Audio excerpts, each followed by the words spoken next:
Word बहुत important है आज। तो वह वचन ज्यादा है, पेपर्स ज्यादा है, आयतें ज्यादा हैं, तो मुझे आपको बैठकर समझाना पड़ेगा कि क्या क्या परमेश्वर चाहता है। अपने हाथों को उठा, बोलो जो कुछ मैं सुनूं 100 गुना फलों को लेके आऊं। अंधकार की शक्तियां इसे चुराने ना पाए, प्रभु यीशु मसीह के सामर्थी नाम में। कॉपी पेन अगर आप साथ नहीं लेके आए तो मुझे आप पे दया आती है, क्योंकि आप डिलीवरेंस वीक में अगर वचन नोट नहीं करेंगे, चाहे इंटरनेट पे डाल दिया जाएगा, तो भी आपका लिखा हुआ वचन जो आप लिखते हैं वो आपको हमेशा याद भी रहता है। एक बार इन आयतों को लिख लो, उसके बाद इसको कोशिश है 2 पार्ट्स में खत्म करने की। दूसरा राजा 4 उसकी 1 से 7 आयत, नीति वचन 22 उसकी 4 आयत, यूहन्ना 6 उसकी 1 से 14 आयत। मैं फिर से रिपीट करता हूं, लिखी जाओ। दूसरा राजा 4 उसकी 1 से 7 आयत, नीति वचन 22 उसकी 4 आयत, यूहन्ना 6 उसकी 1 से 14 आयत,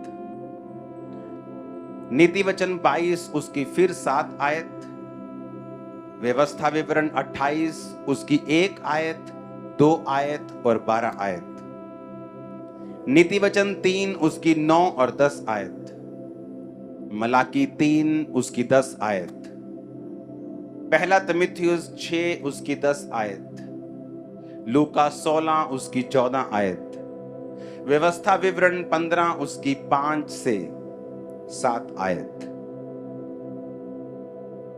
मैंने 3 रिपीट कर दिए थे, 4 से फिर मैं रिपीट करता हूं ताकि आप उसे लिख पाएं। नीति वचन 22 उसकी 7 आयत, व्यवस्था विवरण 28 उसकी 1, 2 और 12 आयत, नीति वचन 3 उसकी 9 और 10 आयत, मलाकी 3 उसकी 10 आयत, पहला तिमुथियुस 6 उसकी 10 आयत, लूका 16 उसकी 14 आयत, व्यवस्था विवरण 15 उसकी 5 से 7 आयत। ये वचन खुदावंद के नाम में आपकी बरकत का कारण हो, यीशु के नाम में। सबसे पहले हमें यह समझने की जरूरत है कि परमेश्वर हमारे विषय में क्या सोचता है। जब हम कर्जे के टॉपिक पे बात करेंगे तो एक कोढ़ी परमेश्वर के पास आके कहता है कि परमेश्वर अगर तू चाहता है तो मैं शुद्ध हो जाऊं। तो परमेश्वर ने कहा मैं चाहता हूं तू शुद्ध हो जा, आमीन। और बाइबल कहती क्या वो शुद्ध हुआ कि नहीं हुआ? हाँ, शुद्ध हुआ कि नहीं हुआ? अब व्यवस्था विवरण 15 उसकी 5 से 7 आयत हम पढ़ेंगे। हमें यह जरूरी है समझना कि परमेश्वर की इच्छा क्या है। मेरे माइक को हल्का सा प्रीचिंग मोड पे करो, गूंज कम कर दो। इतना अवश्य है कि तू अपने परमेश्वर यहोवा की बात मन लगाकर सुने और सारी आज्ञाओं को मानने में जो आज मैं तुझे सुनाता हूं चौकसी करे। तब तेरा परमेश्वर यहोवा अपने वचन के अनुसार तुझे आशीष देगा और तू बहुत जातियों को उधार देगा, परंतु तुझे उधार लेना ना पड़ेगा।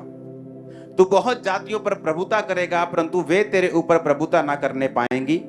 जो देश तेरा परमेश्वर यहोवा तुझे देता है, उसके किसी फाटक के भीतर यदि तेरे भाइयों में से कोई दरिद्र हो, तो उस अपने दरिद्र भाई के लिए ना तो अपना हृदय कठोर करना और ना ही अपनी मुट्ठी कड़ी करना।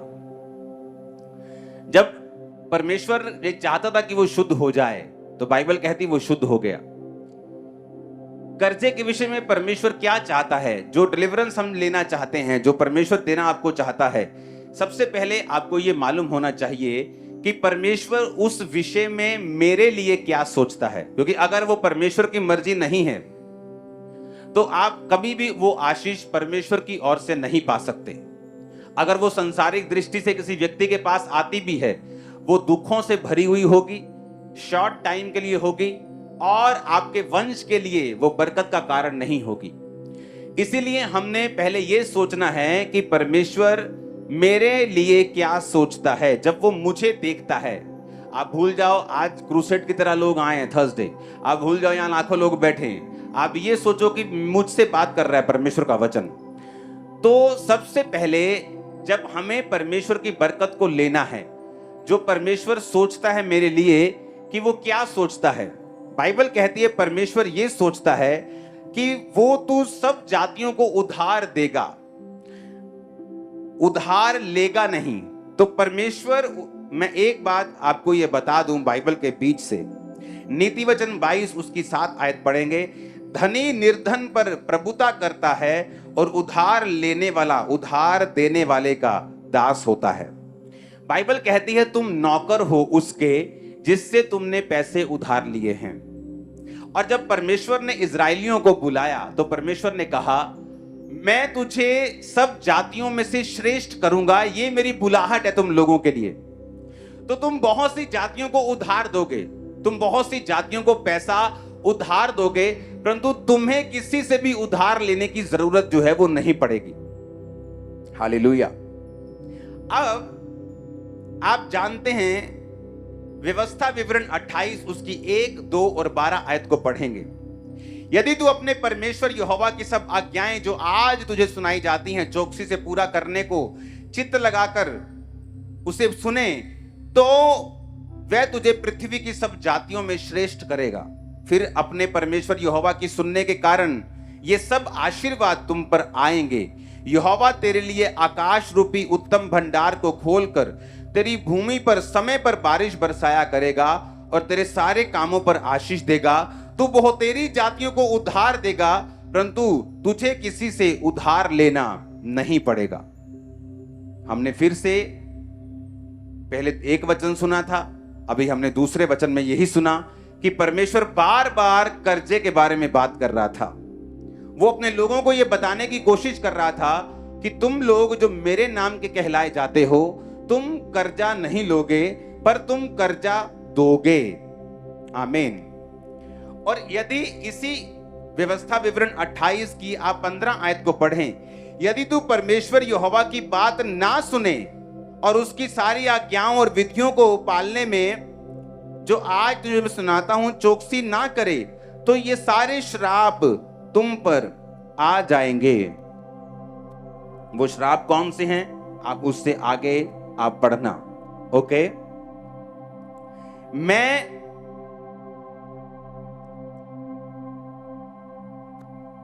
एक ही चीज आपके सामने पढ़ूंगा। हालेलुया। उसमें है कि जब तू परमेश्वर की आज्ञाओं को नहीं मानेगा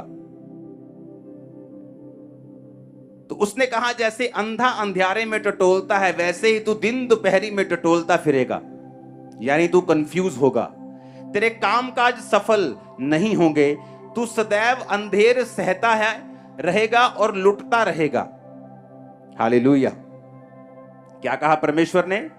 तू लुटता रहेगा। 44 आयत में लिखा वो लोग तुझको उधार देंगे परंतु तू किसी को भी उधार ना दे सकेगा, वे तो सिर ठहरेंगे और तू पूंछ ठहरेगा। परमेश्वर ने कहा अगर तू मेरी आज्ञाओं पे नहीं चलेगा तो तुझे उधार लेने की जरूरत पड़ेगी। एक बात आपको ये कान खोल के आज समझनी है कि पहली बात तो ये दिमाग में डाल लो कि उधार लेना परमेश्वर नहीं चाहता आप लें किसी भी तरह का लोन, किसी भी तरह का उधार। आपको बड़ी इंटरेस्टिंग बातें अब मैं बताऊंगा। जब आप दूसरी जगहों पे रहते हैं जहां अन्य जाति लोग रहते हैं तो क्या होता है, हम उनमें पलते और बढ़ते हैं और हम सुनते हैं अच्छा बाइक ले लिया, हाँ 15,000 देता बाइक, बाकी लोन करा लिया आप। तो हमें ये लगता है ये ट्रेडिशन है या ऐसा हो जाता है, बैंक पैसा दे देता है और हम वही करने लगते हैं जो हमारे आसपास के लोग करने लगते हैं। लेकिन हम ये नहीं सोचते कि परमेश्वर हमारे बारे में क्या सोचता है। अगर आपको बाइक लेना है, आज के बाद आप लोन अप्लाई नहीं करोगे, पैसे जोड़ोगे और कैश लोगे इन जीसस ने। आप सुनो मेरी बात, अगर आपको बरकत लेनी है आपको प्रैक्टिस करना पड़ेगा जो वचन में लिखा हुआ है। एक बहुत बड़ी बिजनेसमैन थी, तो वो क्रिश्चियन थी लेकिन परमेश्वर के वचन पे नहीं चलती थी, बिजनेस ज्यादा था, बिजनेस में बिजी थी, बहुत बड़ी उसकी कंपनी थी, आज भी जिंदा है वो, बड़ी गवाही है उसकी। तो वो इतना परमेश्वर के वचन पे नहीं चल पाती थी। तो कंपनी थी, तो जब कंपनी में अप डाउन आता रहता है, खासकर फॉरेन कंट्रीज में रिसेशंस आते रहते हैं, तो जब रिसेशन आया तो थोड़ा लोन था, वो लोन बढ़ गया। लोन बढ़ता बढ़ता बढ़ता इतना बढ़ गया कि वो लोन 40-50 करोड़ से भी ज्यादा का लोन उसके सिर के ऊपर हो गया। अब बात ये थी कि उसे वो नॉर्मल लग रहा था क्योंकि बाकी बिजनेस भी लोन ले रहे थे और बाकी भी कर्जे के नीचे थे। आप कई बार देखते हो बहुत बड़े बड़े बिजनेसमैन, आप सुनते हो अच्छा बैंकरप्ट हो गया, यार वो तो टॉप 10 में आता था। वो कर्जा इतना है उन लोगों के ऊपर कि जब थोड़ा सा भी हिलते हैं तो वो कर्जा उनको दबा लेता है। तो परमेश्वर ये चाहता था कि इजरायली लोग जो हैं, मेरी बरकत इन पे रहेगी और ये निशानी होगी कि मैं इनके साथ हूं, कि ये किसी भी तरह का कोई भी कर्जा नहीं लेंगे बल्कि कर्जा दिया करेंगे, ये निशानी होगी। तो अब जो उस औरत को जब कहती कि सब कुछ चल रहा था अच्छा, ये नहीं कि लोन की पेमेंट टूट रही थी, किस्तें भी टाइम पर जा रही थी, पर कहती एक बात मेरे दिल में आती थी कि इतना लोन है मेरे सिर के ऊपर, इससे पूरा करने में मेरी सारी उम्र जाएगी। यानी वो अगर 40 साल की उस समय थी तो उसने कहा कि इसे कंप्लीट करते करते बैंकों में कम से कम मैं 70 साल की हो जाऊंगी, 80 साल की हो जाऊंगी, तब जाके ये लोन जो है मेरी पूरी लाइफ में खत्म होगा। कहती मुझे ये भी नॉर्मल लग रहा था। कहती उसके बाद किसी से मालूम हुआ, उसने क्रिश्चियन बुक्स पढ़नी स्टार्ट कर दी। और क्रिश्चियन बुक्स किस मैटर के ऊपर? कर्जे के मैटर के ऊपर, मनी के मैटर के ऊपर, कि परमेश्वर हमारी लाइफ में क्या चाहता है। और वहां उसने एक वचन पढ़ा जो आप बहुत बार सुन चुके हैं, मलाकी 3 उसकी 10 आयत में लिखा हुआ है।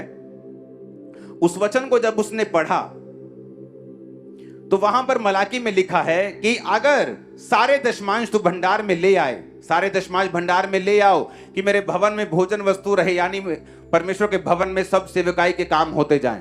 और सेनाओं का यहोवा ये कहता है कि ऐसा करके मुझे परखो कि मैं आकाश के झरोखे तुम्हारे लिए खोलकर तुम्हारे ऊपर अपरंपार आशीष की वर्षा करता हूं कि नहीं करता। एक लौता वचन है बाइबल का जिसमें परमेश्वर आपको चैलेंज करता है कि अगर आप इस वचन को पूरा करेंगे तो आप परमेश्वर को परख सकते हैं कि आपके जीवन पर आशीष आती है कि नहीं आती। उसने कहा जब मैंने बहुत बड़े बड़े ऑथर्स की बुक पढ़नी शुरू की, क्योंकि कर्जा हो चुका था, बिजनेस थोड़ा डाउन हो चुका था, लेकिन चल रहा था, लेकिन उसे मालूम था कि ये परफेक्ट प्लान नहीं है मेरी लाइफ में। जब उसे ये समझ आई कि मैं टाइथ नहीं दे रही हूं, क्रिश्चियन होने के बावजूद भी मैं परमेश्वर का वचन पूरा नहीं कर रही हूं, और बाइबल कहती है जब हम टाइथ नहीं पे करते तो परमेश्वर कहता है मैं फिजूल खर्ची को भेजूंगा, तुम्हारे फल कच्चे झड़ेंगे, तुम पे कर्जा होगा और तुम गलत गलत चीजों पर फैसले लेकर अपने पैसों को वेस्ट करते रहोगे और तुम्हारे पैसे गलत चीजों पे लगेंगे जहां लगने नहीं चाहिए। बहुत से लोग बोलते हैं जैसे मैं घर बनाने लगता हूं मुझ पे कोई अटैक होता है, घर में कोई बीमार हो जाता है, कोई हॉस्पिटलाइज हो जाता है, कभी कोई एक्सीडेंट हो जाता है, कभी कोई अलग सा काम आ जाता है और हम घर नहीं बना पाते। आप उन लोगों से अगर पूछेंगे ध्यान से कि क्या आप अपनी लाइफ में से टाइथ पे करते हो, अपनी कमाई का 10वां हिस्सा पे करते हो और अपने टाइम में से 2 घंटे 24 मिनट रोज आप परमेश्वर को देते हो प्रार्थना में? उनका जवाब होगा नहीं, हम ऐसा नहीं करते। क्यों?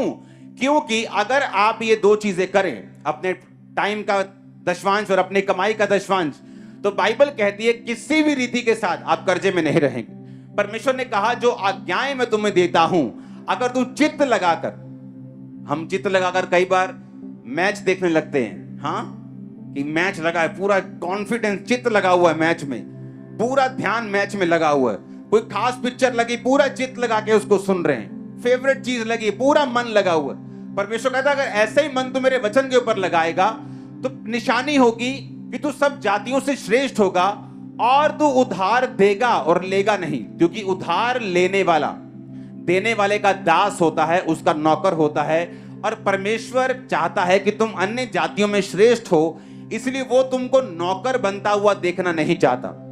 अब जब उस औरत को वचन मालूम हुआ, उसने टाइथ निकालना शुरू किया। कहती मुझे उन लोगों के फोन आने लगे, मेरे कस्टमर्स जो 5 साल पहले मुझे छोड़ चुके थे। कहती उन कस्टमर्स के फोन आने लगे जो बल्क में मुझे ऑर्डर देने लगे, जो 5 साल पहले 7 साल पहले कस्टमर्स का लिंक टूट चुका था, वो मुझे कॉल करने लगे। कहते ऐसे अनएक्सपेक्टेड कॉल्स मुझे आने लगी मेरे बिजनेस के लिए, और मेरा बिजनेस इस तरह से अनएक्सपेक्टेडली ग्रो करना शुरू हो गया कि आज वो औरत पूरी तरह से कर्जे से 100% आजाद हो चुकी है। और उसने फैसला किया कि आज के बाद कुछ भी हो, जितनी ग्रेस होगी, जितना पैसा होगा, हम उसमें बिजनेस करेंगे, लेकिन बैंक से लोन नहीं उठाएंगे, टाइथ पे करेंगे। और जब उसने फैसला किया, परमेश्वर ने उसे बरकत दी। दिनों और महीनों में उसका लोन उतरा। और फिर देखो क्या हुआ, परमेश्वर ने उससे बात की। उसने कहा, मेरी बेटी एक बात को सुन। परमेश्वर ने कहा, तू अब टाइथ नहीं निकालेगी, तू टाइथ को डबल करेगी और 20% निकालेगी। वो घबरा गई क्योंकि वो बहुत अमीर थी और लाखों में उसका टाइथ था महीने का। तो उसे मालूम था अगर परमेश्वर ने कुछ कहा है तो ये उसका कुछ मकसद होगा। कहती, मैंने हाँ किया, मैंने फॉलो करना शुरू किया। और कहती, जैसे ही मैंने फॉलो करना शुरू किया, कुछ ही महीनों बाद 2008 का रिसेशन आया अमेरिका में। कहती, जब 2008 का रिसेशन आया, मेरे जैसे कई बिजनेस फ्लॉप हो गए, जमीन पे आ गए, रोड पे चले गए। कर्जा लेना तो दूर, कर्जा मतलब इंस्टॉलमेंट्स के उनको लाले पड़ गए। पर कहती, मेरा इकलौता बिजनेस ऐसा था जो रिसेशन में भी डूबा नहीं और फलवंत हुआ और बढ़ा, क्योंकि मैंने परमेश्वर की आवाज को सुना था। हालेलुया। एज ए क्रिश्चियन आपको यह बात समझ रखनी है कि परमेश्वर नहीं चाहता आप कर्जा लें। हालेलुया। मैंने अपनी टीम को बता दिया कि जहां पर सीए ने बोला भी है ना कि आप इतना बड़ा कैश की जगह ये चीज मत लो, चेक में चीज मत लो, अब वो भी हम नहीं करें। पूरी चीज खुदावंद के नाम में कर्जा फ्री। ये चर्च इमेजिन करो, लोग जब पास्टर्स मिलते हैं, लोग मिलते हैं, तो छोटा सा एक प्रोजेक्ट होता है, उसमें 20 लाख का कर्जा होता है। आप इमेजिन करो, ब्रांचेस, सैकड़ों ब्रांचेस, मेन ये प्रेयर माउंटेन, एक एक चीज लाखों और करोड़ों में बनी है और चर्च के ऊपर कोई कर्जा नहीं, 1 रुपए का भी चर्च के ऊपर कोई कर्जा नहीं है। परमेश्वर ये प्रूफ करना चाहता है आपकी लाइफ पे कि आप लोग अलग हैं, लेकिन आपको प्रैक्टिस करना पड़ेगा। आप बोलोगे इम्पॉसिबल है कि मैं ऐसे कार ले लूं, इम्पॉसिबल है कि मैं घर ऐसे बना लूं अगर मैं बैंक को इन्वॉल्व नहीं करता हूं। तो मैं आपको बता रहा हूं आपको क्या करना है, आपको वचन में ध्यान से सुनना है। दूसरा राजा 4 उसकी 1 से 7 आयत में लिखा है, भविष्यद्वक्ताओं के चेलों की पत्नियों में से एक स्त्री ने एलीशा की दुहाई देकर कहा, तेरा दास मेरा पति मर गया और तू जानता है कि वह यहोवा का भय मानने वाला था, जिसका वह कर्जदार था। वह आया है कि मेरे दोनों पुत्रों को नौकर बनाने के लिए ले जाए, लाइफ टाइम स्लेव बनाने के लिए उसको वो लेके जाना चाहता था। दोनों पुत्रों को, कौन से बेटे थे दोनों? एक नबी के, एक प्रॉफिट के बेटे थे। एलीशा ने उससे पूछा, मैं तेरे लिए क्या करूं, मुझे बता कि तेरे घर में क्या है। उसने कहा, तेरी दासी के घर में 1 हांडी तेल को छोड़कर कुछ नहीं है। उसने कहा, तू बाहर जाकर अपनी सब पड़ोसियों से खाली बर्तन मांग ले आ और थोड़े बर्तन ना लाना।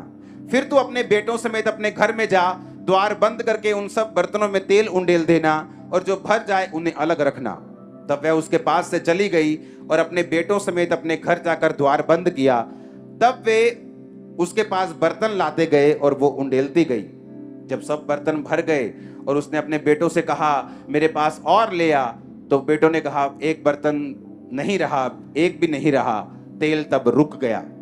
तब उसने जाकर परमेश्वर के भक्त को यह बता दिया और उसने कहा, जा अपना तेल बेचकर ऋण अपना कर्जा भर दे और जो रह जाए उससे अपने पुत्रों सहित अपना निर्वाह करना। अब यहां पर जो कर्जा खत्म हो गया, सिर्फ परमेश्वर ने कर्जा खत्म नहीं किया, परमेश्वर ने कहा कि अब जो तेल बचा है, अब तू अपने पुत्रों सहित उसका निर्वाह भी करना, अपना गुजारा भी उससे चलाना। जब 12 टोकरियां बची थी खाने की, तो कितनी रोटियां और मछलियां बांटी गई थी? 5 रोटी और 2 मछली। कितने लोगों को खिलाया गया था? 5000 पुरुष थे, 4000 कहीं पुरुष थे, तो 20000 के करीब वो लोग थे। 20000 लोगों को खिलाने के बाद भी बाइबल कहती है कि रोटियां जो थी वो बच गईं। परमेश्वर एक मैसेज देना चाहता था आपको कि जब परमेश्वर आपकी जिंदगी में इन्वॉल्व होगा, आपकी जिंदगी में शामिल होगा, जिस तरह इस औरत ने परमेश्वर को शामिल किया, किस तरह से आप परमेश्वर को शामिल कर सकते हैं तौबा करके, कि आप अपने गुनाहों की तौबा करते हैं, आप ब्लू फिल्मों देखने की तौबा करते हैं, आप जो गंदी संगति में उसकी तौबा करते हैं, व्यभिचार की तौबा अगर आप नहीं करेंगे तो याद रखो परमेश्वर का कोई भी नुकसान नहीं है। आप लोग संघर्ष करते जाएंगे, चर्च के मेंबर भी रहेंगे, आमीन आमीन भी बोलते जाएंगे, लेकिन वो परमेश्वर का मास्टर प्लान नहीं होगा आप लोगों की लाइफ के लिए। आप ये सोचना कि 40 साल जिस तरह से इजरायली जंगल में घूमते रहे, जबकि परमेश्वर का प्लान तो 40 दिन में बाहर निकालने का था, लेकिन उन्होंने अपने शरीर के कामों के ऊपर फतह नहीं पाई, और कारण ये हुआ, उसका रिजल्ट ये हुआ कि वो 40 साल उसी जंगल में घूमते रहे। अब ये आपको डिसाइड करना है, या तो परमेश्वर को अपना जीवन देके, परमेश्वर के रास्तों पे चल के अपने कर्जों को, अपने बीमारियों, कर्जों को, श्रापों को खत्म करना है, या इसी चीज के साथ फाइट करते करते कभी कर लिया पाप, कभी छोड़ दिया, वचन सुन लिया, छोड़ दिया, 10 दिन में फिर एक अटैक हुआ, फिर एक औरत को पकड़ा, फिर एक मर्द को पकड़ा, फिर उसे किया, फिर छोड़ दिया, फिर तो अगर तो ऐसे करना है तो ये काम लंबा होता जाएगा और परमेश्वर अपनी मर्जी को पूरा नहीं कर पाएगा। अब यहां पर परमेश्वर को उसने इन्वॉल्व किया। आप इन्वॉल्व कर सकते हैं, पहला काम तौबा करके। आप तौबा करेंगे, आप परमेश्वर को अपनी जिंदगी में शामिल कर लेंगे। जब परमेश्वर आपकी जिंदगी में शामिल हो जाएगा तो धीरे धीरे आप उसके वचन को जब मानना शुरू कर लेंगे, आप कर्जे से बाहर आ जाएंगे। दूसरा, एक जीवित चर्च के साथ जुड़ना। अब बाइबल कहती है वो क्रिश्चियन थी पहले से ही, यहोवा को मानने वाली थी, पर परमेश्वर के दास के कांटेक्ट में नहीं थी। बाइबल कहती है जब वो मस्से वाले दास के कांटेक्ट में आई और उसने कहा तेरे हाथ में क्या है, उसने कहा थोड़ा सा तेल है। कई बार हम सोचते हैं कि परमेश्वर मुझे बरकत दे। परमेश्वर बोलता है किस चीज के ऊपर बरकत दूं? आज आप परमेश्वर को बोलोगे परमेश्वर मुझे बरकत दे, परमेश्वर बोलेगा किस चीज के ऊपर, तेरे हाथ में क्या है। आप इमेजिन करो, अलीशा जो परमेश्वर का दास था उससे बोल सकता था जा फलानी फलानी जगह जा, वहां तुझे पैसा मिल जाएगा, जमीन में देखना खोद के तुझे सोना गड़ा हुआ मिल जाएगा। लेकिन उसने क्या कहा, तेरे हाथ में क्या है? उसने कहा थोड़ा सा तेल है मेरे पास। उसने कहा थोड़े से तेल को बर्तनों में उंडेलती जाना और बर्तन थोड़े मत लाना।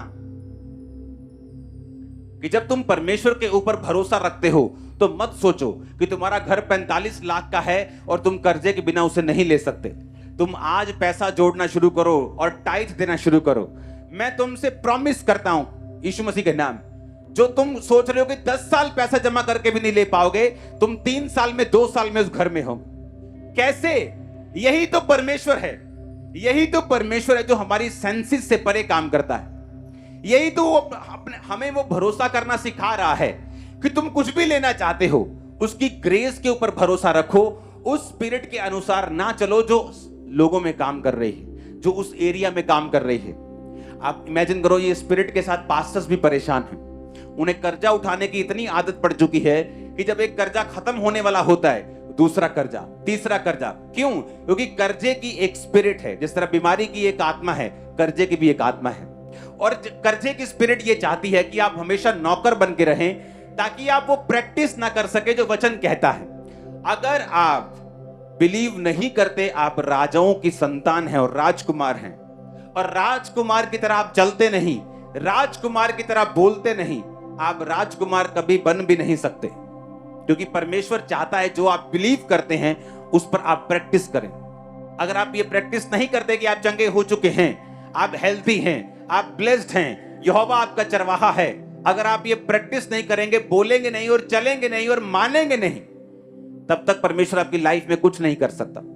हमें ऐसा लगता है क्योंकि हमने आसपास देखा ही ऐसा है। हमने कभी वो फैमिलीज देखी नहीं क्रिश्चियन जो सब चीजें कैश पे या चेक पे जैसे भी लोग लेते हैं, हमने वो भी देखा नहीं। लेकिन जब परमेश्वर में मैं चला हूं, हमने देखा है, हमने चीजों को लिया है, पैसा देकर लिया है, बिना कर्जे के लिया है। थोड़े साल पहले मेरी टीम मेरे पास आई, जब बहुत सारे चर्च में काम होते थे तो मेरी आदत ये थी, मैं कामों को रोकना नहीं चाहता था। सुसमाचार का काम होता था, लाखों रुपए खर्चा है उसका, तो उसको मैं रोकता नहीं था। मैंने कहा सब काम साथ साथ चलेंगे, कोई काम हमने रोकना नहीं। अगर भवन बन रहा है वो भी बनेगा, सुसमाचार का काम हम कैसे रोक सकते हैं भवन बनाने के लिए, सब काम चलने चाहिए।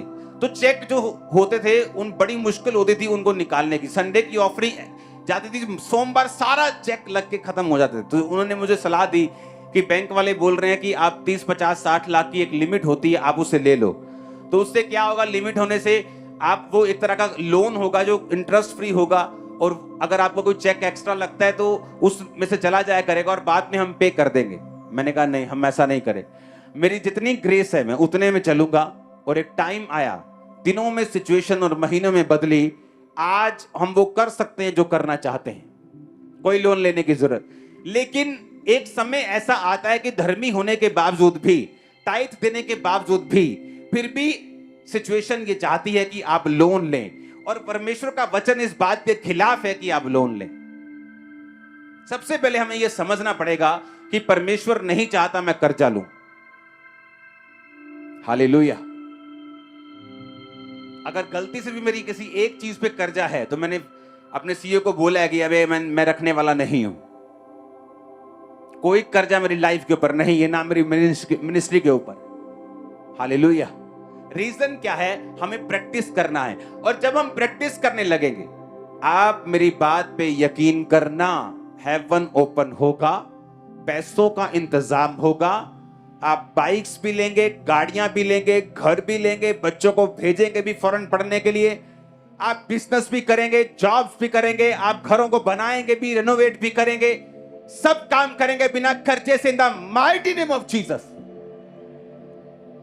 बस आपको फैसला लेना है। आप डिलीवरेंस मीटिंग्स में हैं, आपको ये दिमाग में रखना है कि परमेश्वर आपसे बात कर रहा है। और जब आप इस स्पिरिट पर सेट हो जाएंगे कि खुदावन मेरे पास साइकिल के पैसे हैं, तो मैं स्कूटर खरीदने नहीं जाने वाला लोन लेके, मैं साइकिल पे ही रहूंगा लेकिन तेरे वचन को पूरा करूंगा, मैं प्रेयर करूंगा, पवित्रताई में रहूंगा, टाइट दूंगा, तेरे सब काम करूंगा, प्रेजेंस में रहूंगा, तौबा में रहूंगा और जीवित चर्च के साथ जुड़ा रहूंगा। बाइबल कहती है जैसे वो जीवित चर्च के सामने आई, अलीशा एक जीवित चर्च था। वो एक जीवित चर्च जो होता है वो मसे से भरा हुआ होता है।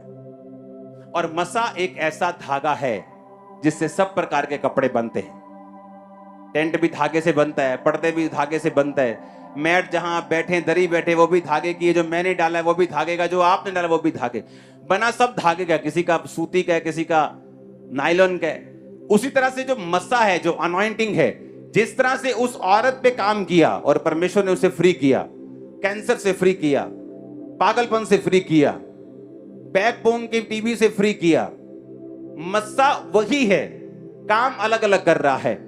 तो अनॉइंटिंग जो मस्सा जो अब मौजूद है चर्च में, ये कर्जे के ऊपर भी उसी तरह काम करेगा जिस तरह बीमारियों के ऊपर ये काम कर रहा है। आपके पास एडवांटेज ये है कि आप लोग एक जीवित चर्च का हिस्सा हैं। और जब आप एक जीवित चर्च का हिस्सा होते हैं जो मस्सा लोगों को हील कर रहा है, अगले आने वाले समय में आपको ये समझ होनी चाहिए, ये सेंस होनी चाहिए कि मैं चर्च में जा रहा हूं, अपने कर्जे की फाइल को हमेशा लेके जाओ, जो बच्चे मसीह में नहीं उन्हें लेके जाओ, बीमारी वाली फाइल्स को लेके जाओ, बॉडी पे ऊपर हाथ रखो, क्योंकि जो अनॉइंटिंग अलीशा के ऊपर थी, उस अनॉइंटिंग के कारण वो लेडी कर्जे से छुड़ाई गई। जब आप मसे में होते हैं, उस मसे से आप कुछ भी बना सकते हैं। आप उस धागे से टेंट बना सकते हैं, उस धागे से कपड़े बना सकते हैं, दरी भी बना सकते हैं। तो वो धागा एक ही है, मसा एक ही है। इसीलिए उन लोगों की कर्जे में आने की संभावना कम होती है और बिल्कुल जीरो हो जाती है जो परमेश्वर के साथ जुड़े होते हैं और दूसरा किसी जीवित चर्च के साथ जुड़े होते हैं। रीजन क्या? जब आप जीवित चर्च के साथ जुड़ जाते हैं, जैसे वो अलीशा के पास गई, वो एक जीवित चर्च है, उसने कहा कि मैं तेरे दोनों जो तेरे दास के बेटे हैं उनको स्लेव बनाकर, नौकर बनाकर वो ले जाएगा। उसने कहा तेरे पास क्या है? क्योंकि जब आप जीवित चर्च में जाते हैं, आपसे परमेश्वर डिमांड करता है। क्या डिमांड करता है? ये काम करना है, भवन बनना है, सुसमाचार का काम है, ये वाला काम है, ये वाला चीज करनी है, ये करनी है। परमेश्वर बोलता है तुम्हारे हाथ में क्या है? क्या तुम बीजों को लेके आए हो? क्या तुम बीजों को बोते हो? क्योंकि जैसे ही आप जीवित चर्च में जाएंगे, मसे वाली चर्च में होंगे और आप बोना शुरू करेंगे, उसी बोने से जो आपके पास है वो बढ़ेगा और बरकत आएगी और कर्जे आपकी लाइफ से फिनिश होंगे। आज के बाद कर्जा लेना अपनी लाइफ से बंद कर दो। जो कर्जा ऑलरेडी है, जो लोन ऑलरेडी चल रहा है, उसे उतारने का प्रण कर लो कि आज से जो बैंक लोन है, जो गाड़ी के ऊपर, बाइक के ऊपर, घर के ऊपर, स्टडी का लोन है, सबसे पहले अब मैं ये लोन चुकाऊंगा और बाकी काम मैं सारे बाद में करूंगा। आप देखना क्या होता है। आप देखना, जैसे आप जो सोच रहे हैं वैसा नहीं होगा। कि आप सोच रहे हैं आपकी तनख्वाह 50,000 रुपए है, आप जोड़ना शुरू करेंगे, इतने सालों में जोड़ लेंगे, ऐसा नहीं होगा। आप 10 गुना तेजी के साथ काम करेंगे। आप देखना, परमेश्वर अनएक्सपेक्टेडली ऐसे रास्ते आपकी लाइफ में खोलेगा और यह निशानी होगी कि आपने वर्ड को फॉलो करना शुरू कर दिया है। आपने टाइथ, आपने प्रेयर, आपने पवित्रताई, खुदा के साथ जुड़ना, अच्छी चर्च के साथ जुड़ना, संगति में रहना आपने शुरू कर दिया है। उससे क्या होगा, परमेश्वर ऐसे रास्ते आपकी लाइफ में ओपन करेगा कि उसी थोड़ी सी बरकत में ही, उसी पैसे में ही, और परमेश्वर ऐसी चीजों का इंतजाम करेगा जिससे आप उस कर्जे में नहीं रहने पाएंगे और आपकी सोच से पहले वो कर्जा आपकी फैमिली से आउट होगा और दोबारा आप कभी भी कर्जा नहीं लेंगे। In the name of Jesus, आमीन होना चाहिए। आप मेरी बात समझ रहे कि नहीं? क्योंकि डिलीवरेंस अपने आप नहीं होती। आपने लोगों का कर्जा देना है, लोग आपको तंग करते हैं, आज के बाद लोग आपको कॉल नहीं करेंगे, आप कॉल करेंगे। आप कॉल करेंगे कि भाई साहब आपका कर्जा देना है, मैंने वचन सुना है, मैं फॉलो कर रहा हूं, खुदा की दया से मैं जल्दी आपको कॉल करूंगा। वो नहीं कॉल करेंगे, आप कॉल करेंगे। आप बताएंगे कि आप कर्जा देने के लिए, जितने आप लेने के लिए उत्सुक हैं, मैं उससे ज्यादा देने के लिए उत्सुक हूं। हालेलुया। आप लोग ये बात करेंगे, कर्जा देने वाला आपको कॉल ना करे, आप उनको कॉल करें। आप उनको बताएं कि आप यहोवा को मानने वाले हैं, आप यीशु को मानने वाले हैं, आप आगे से कर्जा नहीं उठाने वाले, क्योंकि ये स्पिरिट आपकी लाइफ में नहीं होनी चाहिए। ये एक स्पिरिट है, कर्जा उठाने की स्पिरिट है, ये एक आत्मा है। हर टाइम कर्जा उठाना, 200 रुपया दें तुझे वापस करता हूं, 500 दें तुझे वापस करता हूं, 2000 दें तुझे वापस करता हूं, 2 लाख दें तुझे वापस करता हूं, 5 लाख की कमेटी उठाई मैं वापस करता हूं, 10 लाख दें मैं लोन ले लेता हूं, मैं वापस करता हूं, बैंक से ले लेता हूं, धीरे धीरे वापस कर दूंगा। आज से आपकी लाइफ से कैंसिल है इन जीसस नेम। फायर के साथ, आग के साथ, मस्से के साथ, इस अनॉइंटिंग के साथ, इस प्रोफेटिक अनॉइंटिंग के साथ, ये कैंसिल है in the mighty name of Jesus. आमीन। आप बोलेंगे काम कैसे चलेगा, बिजनेस कैसे चलेगा?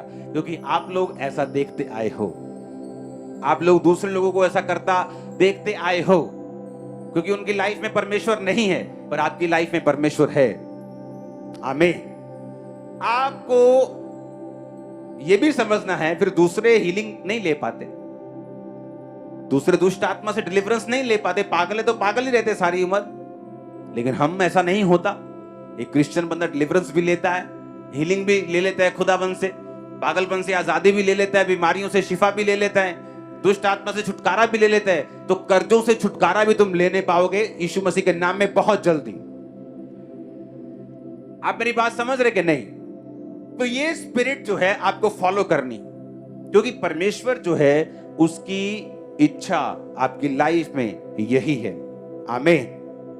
नीति वचन 22 उसकी 4 आयत में लिखा, नम्रता और यहोवा के भय मानने का फल धन, महिमा और जीवन होता है। अगर आप नम्र हैं, वो नम्र नहीं जो एक गरीबी एक व्यक्ति को नम्र बना देती है, वो नम्रता नहीं है, वो मजबूरी है। किसी व्यक्ति को नम्र देखना है तो तब देखो जब उसके साथ बहुत सारा उसके पास पैसा आ जाए, तो भी वो नम्र है कि नहीं। वो गरीबों से कैसा व्यवहार करता है, कैसे बात करता है, कैसे जीता है, उस नम्रता की परमेश्वर बात कर रहा है, जो फेक नहीं है। लोग फेक नम्रता दिखाते हैं, मुंह के मीठे होते हैं, लेकिन वो नम्रता नहीं है, वो एक्टिंग है जो लोग करते हैं। खुदा ने तुम्हें एक्टिंग करने के लिए नहीं बुलाया, लेकिन अगर तुम नम्रता है और यहोवा का भय है, यहोवा का भय होगा तुम व्यभिचार नहीं करोगे, यहोवा का भय होगा तुम कोई ऐसा काम नहीं करोगे जो परमेश्वर के वचन के खिलाफ है। आई थिंक ये दूसरा हफ्ता है लगातार जहां मैंने प्रेयर लाइन में सुना है।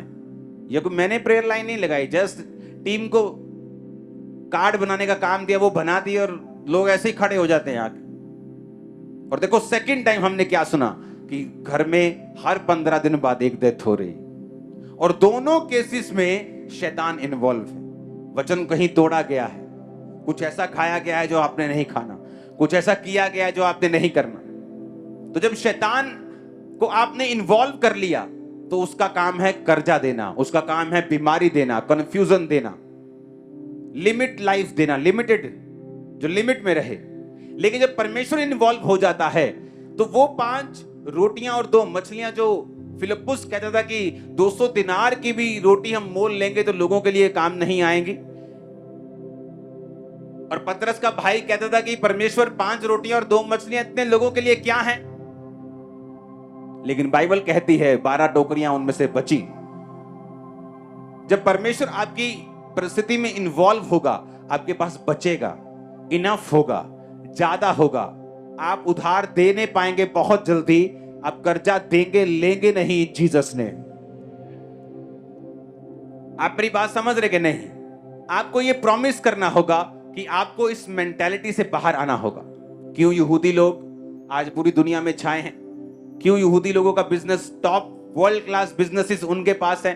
अमेरिका में कुछ एरियाज ऐसे जो पूरे के पूरे एरिया यहूदी लोगों के हैं, पूरे के पूरे मीडियाज उन्होंने खरीदे हुए हैं, खरबों रुपए के, अरबों खरबों रुपए के। इंडिया का मीडिया देखो कितना करोड़ों, हजारों करोड़ों में है, लाखों करोड़ों में सिर्फ इंडिया का। और जो अमेरिका का मीडिया है वो सिर्फ अमेरिका को नहीं, पूरे दुनिया को जहां इंग्लिश बोली जाती कवर करता है, दूसरे एरियाज को भी। वो अगर इंडिया करोड़ों में है तो वो खरबों ट्रिलियंस डॉलर्स में है, और यहूदियों ने कब्जा किया हुआ है। रीजन, यही रीजन, उनको देने की आदत डाली जाती है बचपन से। एक बच्चा अगर चर्च में भी जाएगा तो चाहे 2 रुपए लेके जाए, 10 रुपए लेके जाए, लेकिन बच्चे को भी हाथ से वो बुआते हैं।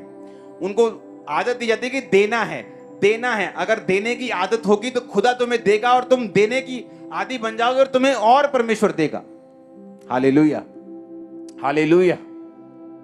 बहुत सारी चीजें मेरी लाइफ में ऐसी होती हैं, घटनाएं, पर बाइबल कहती है, उसने कहा तेरे हाथ में क्या है? उसने कहा थोड़ा सा तेल है। बात थोड़े की नहीं, बात ये नहीं है कि आज तुमने 500 बोया के 50 बोया। बात परमेश्वर पैसों को नहीं देखता, लेकिन किसी ने 50 अपने 60 रुपए में से बो दिए हैं, और किसी ने 500 अपने लाख में से बोया है। परमेश्वर 500 को अप्रिशिएट नहीं करता, लेकिन 50 को अप्रिशिएट करता है, जो घटी में बोया गया, थोड़े में बोया गया है।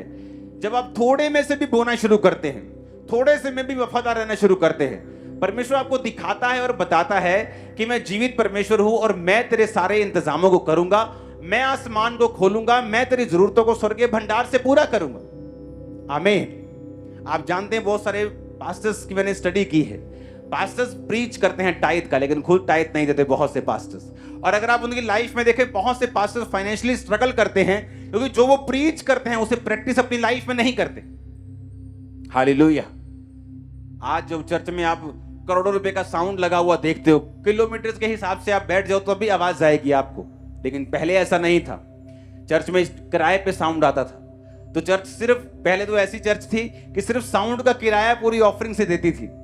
तो मैंने कहा कि अपना साउंड लेते हैं, तो मैं पैसे जोड़ने लगा। मुझे मालूम हुआ कि एक छोटा मोटा साउंड होता है तो वो 5,000 4,000 लोगों में चल जाएगा। सिर्फ 6-10 लाख का साउंड होगा, 12 लाख का, 15-20 लाख का हो जाएगा, तो साउंड बन जाएगा। तो पैसे जोड़ने शुरू किए, ये पैसे जोड़े 50 अनाउंस किया, किसी ने 20,000, किसी ने 50,000 बोना शुरू, किसी ने 5,000, 500, 1,000 बोना शुरू किया। खाते में पैसे इकट्ठे हो गए 6 लाख। अभी भी पूरे नहीं है, अभी भी 4 गुना और पैसे चाहिए, 3 गुना चाहिए साउंड लेने के लिए। चलो वेट करते हैं। प्रार्थना में था, परमेश्वर ने कहा पूरे का पूरा अकाउंट अभी खाली कर दे। तब मेरे पास, अब इंटरनेट बैंकिंग नहीं, मैं रखता नहीं अभी, तब मेरे पास इंटरनेट बैंकिंग तब भी थी। आज से आप लगा लो, मैं 15, 16 साल, 17 साल पहले की बात कर रहा हूं। तो रात को मैंने अकाउंट अपना ओपन किया और सारा का सारा पैसा एक मिनिस्ट्री में ट्रांसफर कर दिया। थोड़े दिन बाद एक फैमिली मेरे पास आई, तो उसने कहा कि परमेश्वर ने हमारे दिल में डाला है कि हम अपना प्रॉपर्टी बेच के चर्च को साउंड लेके दें, और इस तरह से चर्च का पहला साउंड खरीदा गया था। अब चर्च का मतलब वो साउंड जितने का आया, जितने का वो था, इतने के तो माइक नहीं आएंगे, लेकिन बात क्या थी, वो बोया गया। बात क्या थी, परमेश्वर की आवाज को सुनना, परमेश्वर की इंस्ट्रक्शंस को जब थोड़ा है तब फॉलो करना। परमेश्वर आपको सिखाता है कि जब आप फॉलो करेंगे तो परमेश्वर की ग्रेस और मसा और उसका जो फेवर है, उसकी जो बरकत है, परमेश्वर का हाथ जो है वो आप और आपके बिजनेस में रहेगा। और अगर आप उसके वचनों के मुताबिक चलेंगे, जो परमेश्वर कहता है उसे करेंगे, मैं आपको बता रहा हूं, ये चर्च एक रेवोल्यूशन, एक नया ट्रेंड शुरू करेंगे, जहां आप लोन फ्री, कर्जा फ्री कलीसिया होंगे। अपने घरों में भी मैं आपको चैलेंज करता हूं, मैं आपको दावा करता हूं, prophetic word, top prophetic word आपको देता हूं। आप एग्जाम्पल होंगे। आप कर्जा देंगे नहीं, आप कर्जा लेंगे नहीं, कर्जा देंगे, आप एग्जाम्पल होंगे। सुनो मेरी बात, अगर आपको 45 लाख की भी कार लेनी होगी, आप उसे ऐसे ही खरीदेंगे। मैं आपको सच कह रहा हूं।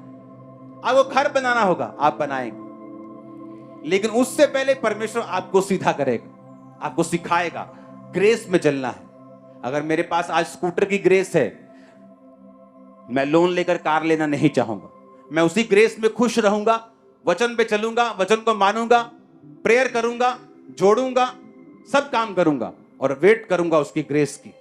आप इमेजिन करना, जो यहोवा की बाट जोते हैं वो नया बल प्राप्त करते जाएंगे। आप इस तरह से परमेश्वर के वचनों पे चलोगे, मैं आपको दावा करता हूं, वो चीज जो आपने 5 साल बाद सोची है, 5 महीने में अपनी ले लोगे बिना लोन। ओ आमीन, ऊंचे वाला चाहिए चर्च। मैंने कहा आमीन, ऊंचे वाला चाहिए चर्च। Hallelujah, hallelujah. वो लोग नहीं जो गाड़ी का थोड़ा बहुत लोन है या बाइक का लोन है, उनकी बात मैं नहीं कर रहा हूं। वो लोग हाथ खड़ा करो जिन पे भारी कर्जे हैं, बहुत बड़े बड़े, 60 लाख 70 से बड़े बड़े कर्जे, हाथ खड़ा करो। बाइक वाले, गाड़ी वाले, वो छोटा मोटा लोन 10-20 लाख, चिंता मत करो, वो चुटकी मार में निकलने वाला, झुटकी बजने वाली। मैं आपको सच कह रहा हूं, मैं आपको सच कह रहा हूं। खुदा आपके बिजनेस को बढ़ाए, वो आपको डिवाइन हेल्प दे, वो कैसे भी करे। आपकी प्रॉपर्टी के रेट बढ़े, वो कैसे भी करेगा, वो करेगा। आप देखोगे। ये तो शुरुआत है, ये शुरुआत है। क्योंकि मैं आपसे बात नहीं कर रहा हूं, मैं आपकी जनरेशंस की बात कर रहा हूं। जनरेशंस, ये पैटर्न आपकी जनरेशंस फॉलो करेंगी। अब जनरेशंस, ये आपकी जनरेशंस में देख रहा हूं स्पिरिट में। आपके जो बच्चे पोते पड़पोते होंगे ना, वो ऐसे चीजें लेंगे, बड़ी बड़ी जहाज भी ऐसे लेंगे जैसे कुल्फी लेते हैं। मैं आपको बता रहा हूं, मैं आपको सच कह रहा हूं। परमेश्वर अपने वचन का आदर करेगा, वो अपने वचन से पीछे नहीं हटेगा। आप उसके वचन पे चलेंगे, वो आपको इतना शॉकिंग सरप्राइज देगा, आपको, आप हैरान हो जाएंगे। मैं आपको सच कह रहा हूं, मैं आपको सच कह रहा हूं। परवाह मत करना कोई क्या कहता है, जस्ट फॉलो करना। जो मैं आपको बोल रहा हूं ऐसा होगा आपकी लाइफ में, यह 100% होगा। आप लोन फ्री घर बनाएंगे, लोन फ्री गाड़ियां लेंगे, लोन फ्री काम करेंगे। यीशु मसीह के नाम में आमीन होना चाहिए। Hallelujah, hallelujah. आप तैयार हैं प्रेयर के लिए? आपको साथ देना होगा जब ले हैंड हो। तो ये नहीं कि सब गाड़ी वाला लोन वाला भी आ रहा है, बाइक वाला भी आ रहा है, मेरे 45,000 का लोन। मैंने कहा वो खत्म है, बिलीव करो, फिनिश है।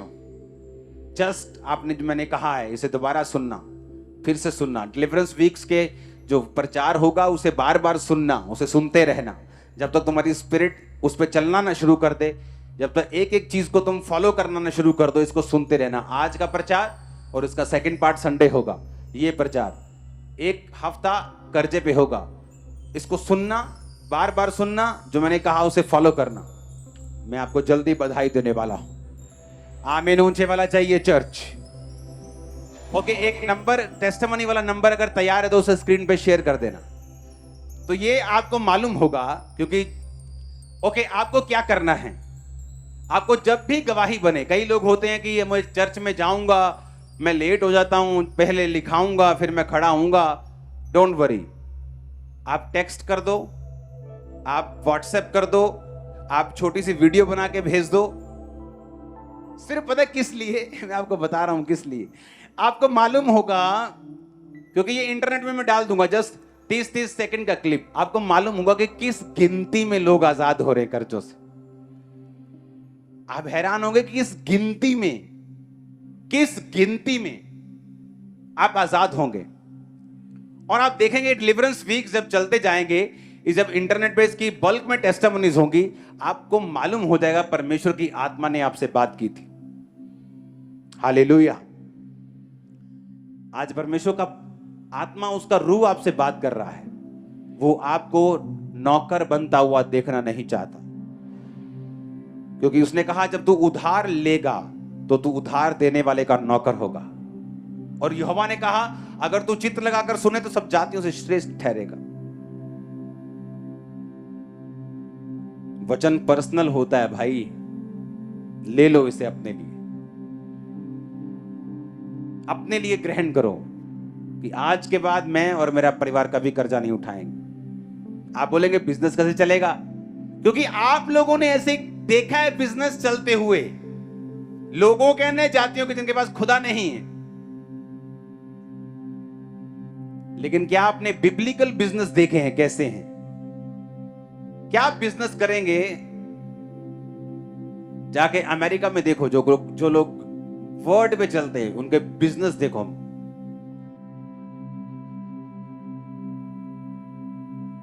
महंगे महंगे ब्रांड्स कहां के हैं और लोग खरीदते हैं, क्यों? उसके पीछे की स्टोरी आपको मालूम नहीं। वो ग्रेस है खुदा की।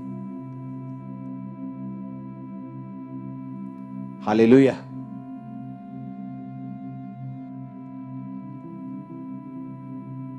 एक व्यक्ति जब मुझे मिला तो मुझे वो 1.5 लाख रुपए की शर्ट दे गया।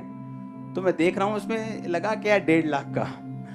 तो मैंने आगे से पीछे से घुमा के देखी, मैंने कहा क्या लगा 1.5 लाख का? कुछ नहीं लगा, उसमें ग्रेस है सिर्फ। मैं आपको सच कह रहा हूं, कुछ आपको नहीं मालूम, कुछ बिजनेस सीक्रेटली खुदावंद के किंगडम को समर्पित किए हुए। तेरे में क्या हुनर है ये बताना जरूरी है।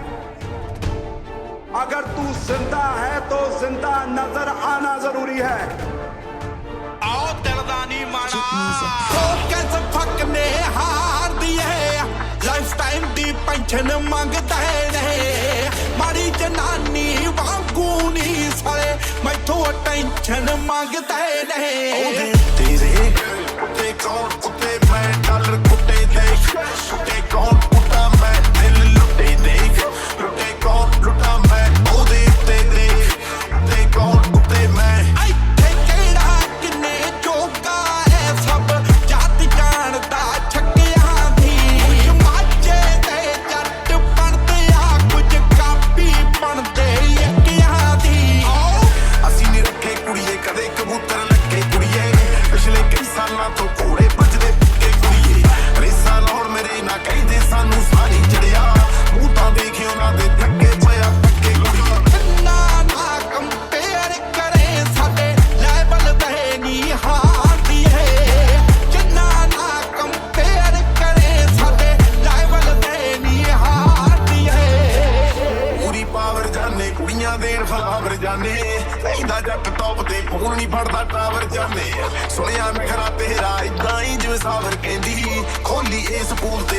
शैंपन शावर जाने ते तां बहुत बोलदे मूंह ते कहणों संदे ने। मैं रोटी पाया जिन्ना नूं अज वर्ष दे पैसे मंगदे ने। औ सानू माड़ा चंगा बोल के बीफ चला ले कईयां ने, जफ्तियां वड्डियां ला के फोटोआं गीत चला ले कईयां ने।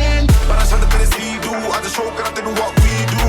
मैनूं पुछदी की तैनूं दसां मैं जी तू। आते जेबां च हुंदे ने हैड तैनूं गैरां च रब हत्थां च फड़े ने रैड बॉटम पैरां च।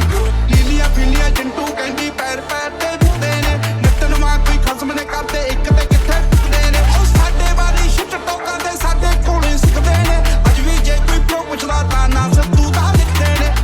गड्डी भजदी पर नीत नी सारी रजदी, जित्थों लंघदा नी देखी ताड़ी बजदी।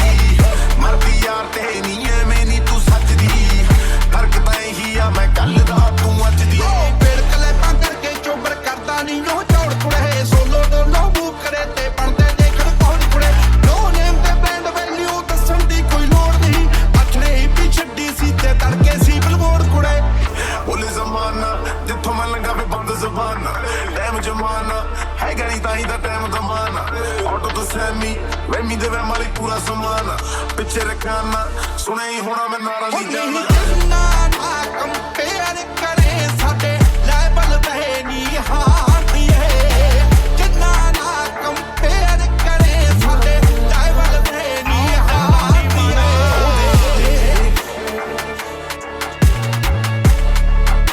ਤੇ ਕੌਣ ਉੱਤੇ ਮੈਂ ਦਿਲ ਲੁੱਟੇ ਦੇਖ ਲੁੱਟੇ ਕੌਣ ਲੁੱਟਾ ਮੈਂ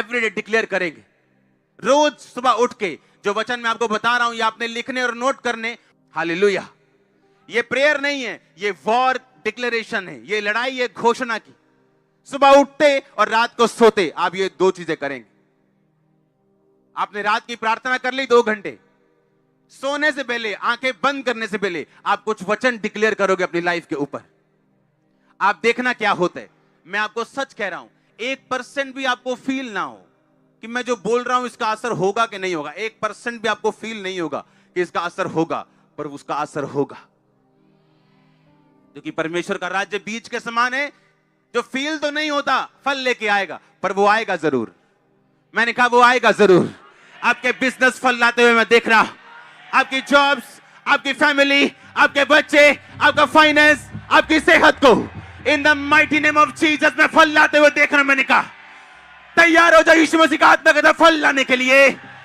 ओ आमीन ऊंचा आशीष ऊंची चर्च हालेलुया जोर से बोलो हालेलुया फिर से बोलो जोर से आंख हाथों को उठा के हालेलुया आमीन आमीन आप तैयार है क्या आप रोज वचन डिक्लेयर करेंगे प्रार्थना करना एक अलग चीज है और वचन डिक्लेयर करना उठते सार और सोते सार आप ये 2 काम करेंगे एवरी डे आपको 6 महीने 1% फर्क ना लगे 7वें महीने आप 100% चेंज होंगे मैं आपको सच कह रहा हूं गिव अप मत करना क्विट मत करना सिर्फ आंखों से देख के या महसूस करके क्योंकि परमेश्वर का राज्य बीज के समान है जो महसूस नहीं होता अगर आज मैं आपको बता दूं कि ये छोटा सा बीज वो वैसा पेड़ बन जाएगा बड़ा सा आप मान जाओगे आप बोलोगे नहीं अगर एक बच्चे को बोल दूं जिसने अभी कुछ नहीं देखा कि ये वाला जो बीज है ना ये वो पेड़ है बोलेगा नहीं गलत बोल रहे हो उसी तरह आप बच्चे हो स्पिरिट में लेकिन जो आत्मा के बड़े हो चुके हैं बुजुर्ग हो चुके हैं वो जानते हैं कि ये बीज नहीं ये वो पेड़ है बस मुझे धैर्य रखना है पानी टाइम पे देना है इसकी केयर करनी और धैर्य रखना है ये उस वही पेड़ बनने वाला है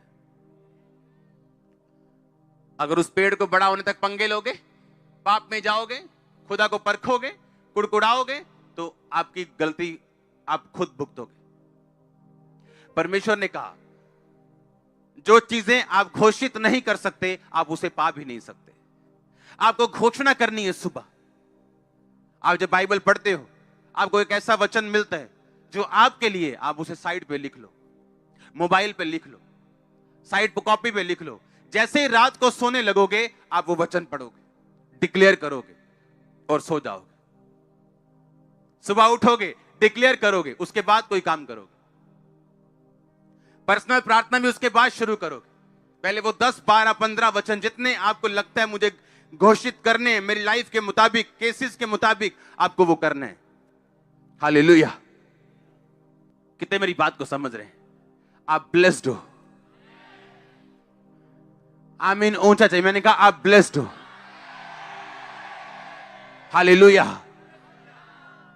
हम जगत की ज्योति हम जगत के नमक हैं हम अपनी घोषणाओं का प्रोडक्ट हैं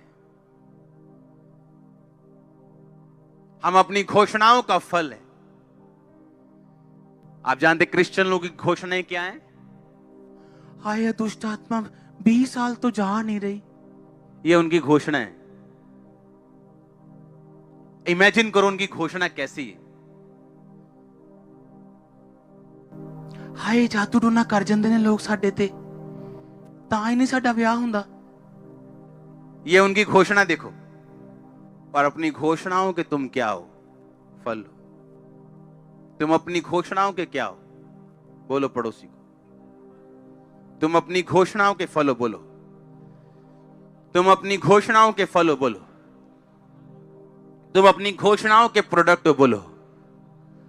तुम्हारी घोषणा तुम्हारा फ्यूचर निर्धारित करेगी।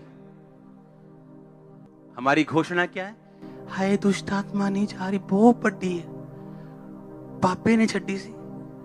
ये घोषणा है हमारी क्रिश्चियन लोगों की। 10 साल हो गए चर्च आते, घोषणा देखो। और अगर आपकी घोषणा रॉन्ग है, यीशु मसीह भी आपको बचा नहीं सकते। मालूम है? पता है क्यों नहीं बचा सकते? यहां पे देखो, लूका 10 उसके 17 से 19। वो 70 आनंद से कहने लगे, हे प्रभु, तेरे नाम से दुष्ट आत्माएं भी हमारे वश में। उसने उनसे कहा, मैं शैतान को बिजली की नाई स्वर्ग से गिरा हुआ देख रहा था। देखो, मैंने तुम्हें सांपों और बिच्छुओं को रौंदने का और शत्रु की सारी सामर्थ्य